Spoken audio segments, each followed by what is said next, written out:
If you've ever walked out of a dollar store with a bag full of stuff and no idea how to actually use any of it, this video is going to save you money, depending on whether you actually watch it. I've used dollar store finds in rentals, apartments, and starter homes where the budget was basically nothing, and the goal was the same every time: make the room look like nothing in it came from a dollar store at all. The same 10 moves show up in almost every space that pulls this off, and every single item is something you can find for $1 or $2. One of them isn't even a dollar store item. It's a decision you make with stuff you already own, and it's the one that makes the single biggest difference on this entire list. It's completely free. Here are 10 dollar store decor ideas that look ridiculously expensive, but aren't. We're going from 10 down to 1. The further down we go, the bigger the impact gets. You'll want to stay for number 1. Number 10. Frames spray painted one finish. I understand why people skip dollar store frames entirely. They come in gold plastic, silver plastic, or a weird faux wood finish, and none of those finishes look like anything you'd actually choose on purpose. But here's the real problem with using them as is. It's never the frame itself that looks cheap. It's the finish, and 3 different plastic finishes hung near each other is what reads as dollar store from across the room. Here's what nobody tells you. The exact same frame, painted one solid color, photographs completely differently. I worked with a client who had 4 gold plastic dollar store frames sitting in a closet because they looked cheap when she got them home. We spray painted all 4 matte black in one afternoon and filled them with black and white prints from a free printable site. She said guests assumed they were from a home goods store, and the whole project cost under $10. Here's what to do instead. Buy 3 to 4 matching dollar store frames, remove the glass, and spray paint them one solid matte color, black, white, or a warm brass. Fill them with free black and white printables or simple line art. Total cost $4 to $8, plus a $6 can of spray paint you can reuse. But frames only look intentional if there's proper light hitting them. Number 9 fixes that for less than a coffee. Number 9. Layered battery tea lights. I get why people write these off. Tea lights feel like a birthday party item, not a design element. And a lot of people have tried them once, in one spot, and felt underwhelmed. But here's the real problem with using just 1 or 2. A single tea light barely registers, but a cluster of 6 to 8 at different heights on a shelf or mantle creates the kind of layered warm light that expensive ambient lighting setups are built to fake. Most people give up after 1 tea light and never actually see the effect. I worked in a small apartment with no working overhead dimmer, where evenings always felt harshly lit. We grouped 8 battery tea lights across a bookshelf at 3 different heights, using small stacks of books underneath some of them. The homeowner said the room felt like a hotel lobby by evening, and the entire setup cost under $8. Here's what to do instead. Buy 2 4-packs of battery tea lights, group 6 to 8 together on one shelf or mantle, and vary the height using small risers like books or boxes you already own. Total cost $4 to $8. A pack of flameless battery tea lights with a built-in flicker effect usually runs about $8 to $12 for a dozen online, if your local store is out of stock. I'll link an option in the description. Number 8 is the one that turns empty glass into something people assume you bought on purpose. Number 8. Dollar store glass repurposed as vases. I understand the instinct to skip the glassware aisle. Dollar store glass jars and vases are usually sold as food storage or drinking glasses, not decor, so most people walk right past them. But here's the real problem with only using vase-labeled items. A plain glass jar or tumbler used as a vase looks identical to an expensive minimalist vase once it has a single stem in it. The object itself was never what made a vase look expensive. The emptiness and the single stem did. I worked with a client who had 3 mismatched dollar store drinking glasses left over from a set.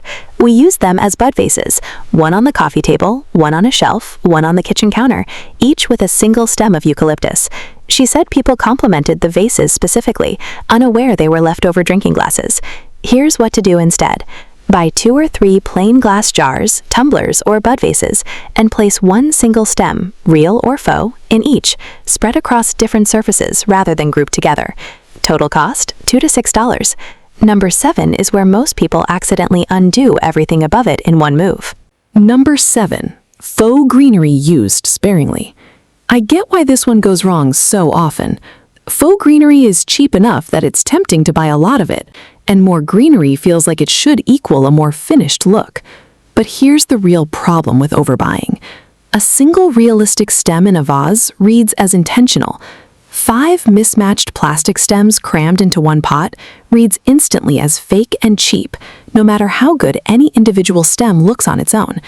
The fix isn't better fake plants, it's fewer of them spread out. I worked in a living room where a client had crammed 6 different faux stems into one vase, and it looked like a craft store display rather than decor.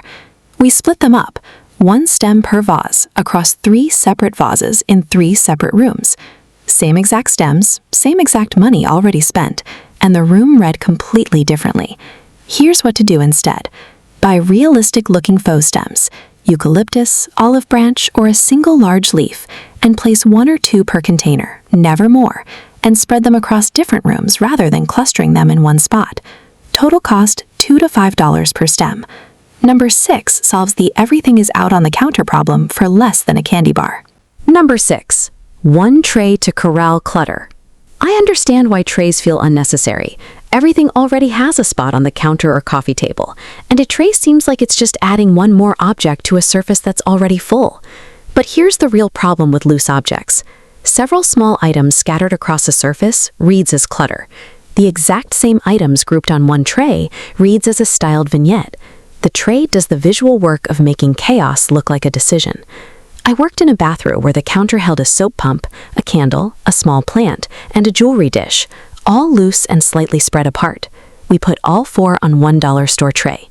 Nothing else changed, and the client said the counter finally looked like a hotel bathroom. Here's what to do instead. Buy 1 plain tray, metal, mirrored, or wood look, and group 3 to 5 existing items onto it on any counter, dresser, or coffee table that currently has loose objects scattered across it. Total cost, $1 to $5. Number 5 is the fastest way to make open shelves or a pantry look organized instead of chaotic. Number 5, matching storage bins in one color. I get why bins get bought one at a time, whenever something needs containing.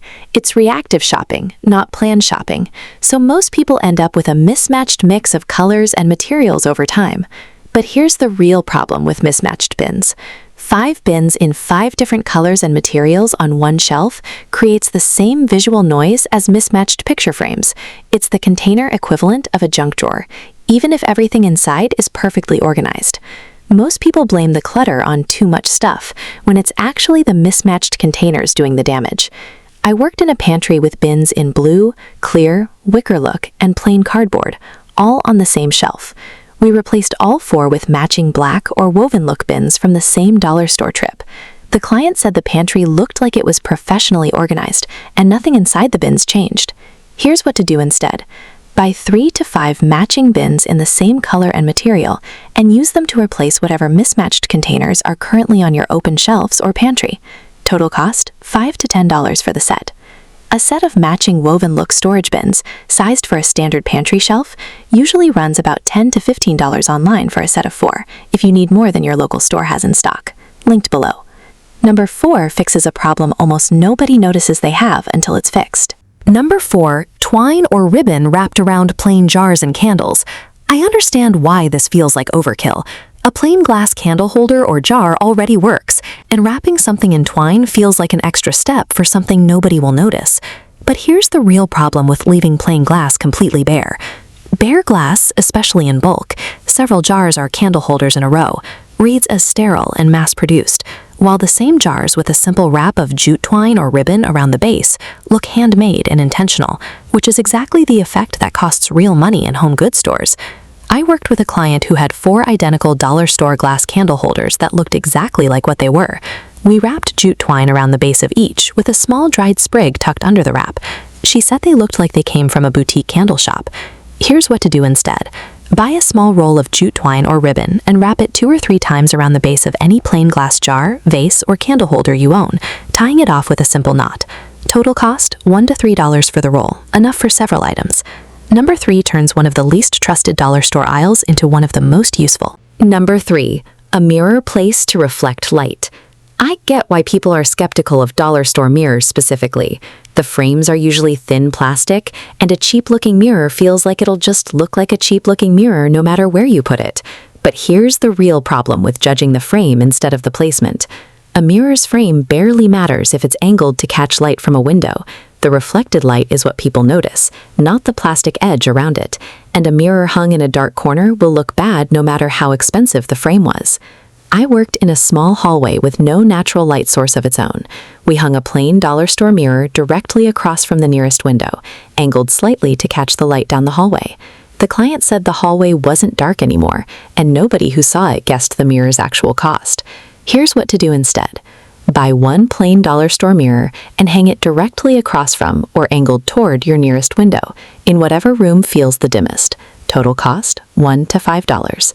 Number 2 is the smallest possible object with one of the biggest payoffs on this entire list. Number 2, one ceramic vase, one single stem. I understand why this feels almost too small to count. A single vase with a single stem in it seems like barely any decor at all compared to everything else on this list. But here's the real problem with skipping small, simple moments like this one. A plain ceramic vase with one stem, placed on a nightstand, in a bathroom, or on a kitchen windowsill, does more visual work per dollar than almost anything else on this list, because it introduces a soft, organic shape into a room that's otherwise all hard surfaces and straight lines. I worked in a bathroom that had zero decor at all beyond towels and toiletries. We added one small ceramic bud vase with a single stem of faux baby's breath on the counter. The client said it was the first thing she noticed walking in, and it was also the cheapest thing in the room. Here's what to do instead. Buy one small ceramic or glass bud vase and one single stem, and place it somewhere with zero other decor nearby: a bathroom counter, a nightstand, a windowsill. Total cost, $2 to $4. Number 1 isn't something you'll find in any dollar store aisle. It's something you already have too much of. Number 1, editing what you already bought. This is the one I teased at the start. The move that costs nothing, that every designer who's worked with a tight budget already knows, and that almost nobody actually does, because dollar store shopping tends to create more stuff, not less. I understand why this happens. Everything from a dollar store trip feels cheap enough to just keep out, since none of it cost much individually, and removing things you already bought feels wasteful, even at $1 each. But here's the real problem with keeping everything out at once. The single biggest difference between a dollar store haul that looks styled and one that looks like a dollar store haul is restraint. High-end looking rooms use 2 or 3 of these ideas per surface, not all 10 at once, with real breathing room in between. A shelf with a spray-painted frame, a tea light cluster, a tray, a bin, and a vase all crammed together looks exactly like what it is, regardless of how good each individual item looks alone. I worked with a client who had done almost everything on this list, all on one console table, all at once. It looked cluttered, despite every piece being correct on its own. We split the items across 3 different rooms, 2 per surface maximum, and left visible empty space around each grouping.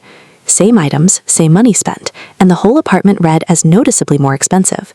Here's what to do instead. Spread your dollar store finds across different rooms and surfaces rather than concentrating them in one spot. Use no more than 2 or 3 per surface, and leave visible empty space around each grouping. Total cost, $0. If you've never thought of the dollar store as a decor source before, that's completely normal. Most people haven't. 9 of these cost less than $10 each. Several cost closer to $2, and the one that matters most costs nothing at all. The rooms that pull this off aren't the ones with the most dollar store bags. They're the ones built around restraint, placement, and light, around spreading a few good ideas out instead of stacking all of them in one place. Which of these 10 are you trying first? Drop that in the comments. I read every single one. If you want more ways to make cheap finds look expensive, subscribe. There's a lot more of this coming. Thanks for watching. I'll see you in the next one.